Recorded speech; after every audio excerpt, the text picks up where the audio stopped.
Right, this video is going to be talking about the difference between ACC and income protection. And when you think about it, ACC is a form of income protection, but it just protects a different form. So what I'm going to do is I'm going to talk about those two types of protections and how they work at claim time. So I'm just going to look at two different people. I've got John and Ken. Now John works in an office and he's employed. Okay, so this is going to be very different than Ken over here, who is self-employed. Now again, I've just used the example of someone earning 100,000 because it's very easy to work the numbers out. So let's just say John earns 100,000 and he's a full-time employee of a company, and in the event of an accident he will be paid $80,000 per annum. Now that's his entitlement. Now if he had income protection and agreed value policy, he'd be able to claim $60,000. Now a lot of people do think that this happens at claim time.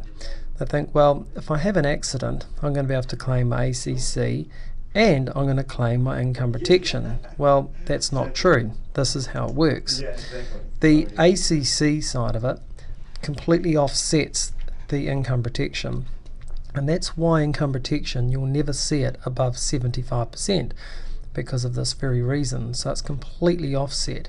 So under this situation here, if John had an accident, he would only be able to claim the ACC, and his income protection part of it would be pretty much redundant in this situation of an accident. Now let's have a look at Ken. Now for argument's sake, we'll just use the same numbers. Ken's earning 100,000 and basically the same situation. So under Ken's situation, if he has an accident, the same thing happens. But let's have a look at what Ken could do, because he's got a lot more scope to make better use of his money and his protection, and I'll show you how it works. Let's just go back to the original theory here. So under here, if his income at the time of claim was 100,000, he'd be entitled to $80,000, exactly the same as John being employed.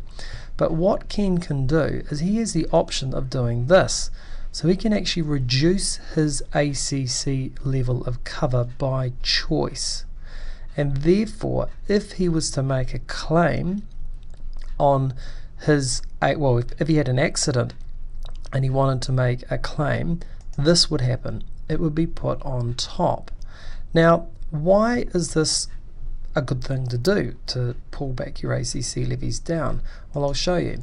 Because Ken, being self-employed, is paying private cover premiums and an ACC levy fee, all based on these amounts. So you can see that when he reduces that amount down, he's got this massive saving in here, so that when he makes a claim, he's not in essence paying for both, because this 60,000 jumps on top and is not offset because of the reduced amount.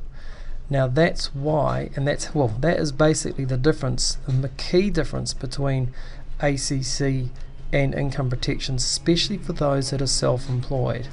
So coming back to John, he can't do it because the ACC comes out of his PAYE that he pays each fortnight or each month.